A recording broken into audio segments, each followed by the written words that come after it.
বিসমিল্লাহির রহমানির রহিম। আসসালামু আলাইকুম এভরিওয়ান। আপনারা দেখছেন নতুন একটি চ্যানেল স্বর্ণ হোমিও হল। আমি ফিজিশিয়ান হিসেবে জুয়েল আপনাদের মাঝে আজ নতুন একটি ভিডিও নিয়ে আলোচনা করব। ভিডিওটি হলো পায়ে পিরেক ফুটলে করণীয়। এভরিওয়ান, এটি একটি গুরুত্বপূর্ণ একটি ভিডিও।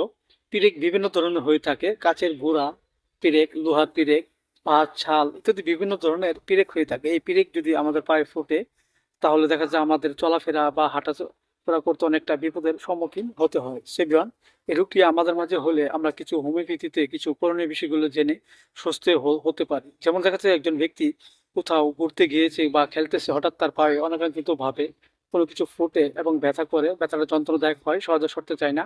এসব লক্ষণে আমরা হোমিওপ্যাথিতে একটু ওষুধ খেতে পারি। সেটা হলো অ্যানাগালিস 30 আমরা 2 ফোঁটা করে সকাল এবং বিকেল 2 বার সেবন করতে পারি। আবার দেখা যাচ্ছে যে একজন ব্যক্তির কোনো কিছু পায়ে ফুটেছে এবং 2-1 দিন চলে গেছে, ব্যথা প্রচুর, সরতে চায় না, দ্রষ্টঙ্করের কিছু লক্ষণ দেখা দেয়।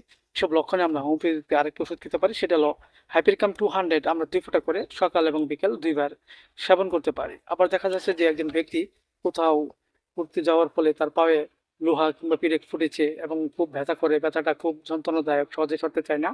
এসব লক্ষণে আমরা হোমিওপ্যাথিতে আরেকটা ওষুধ খেতে পারি। সেটা হলো লিরামপাল 30 আমরা 2 ফোঁটা করে সকাল এবং বিকেল 2 বার সেবন করতে পারি।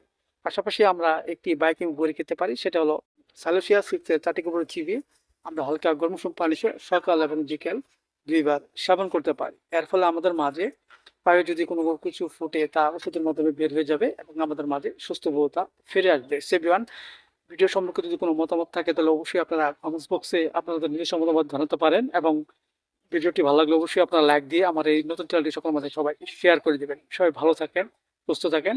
Thank you so much.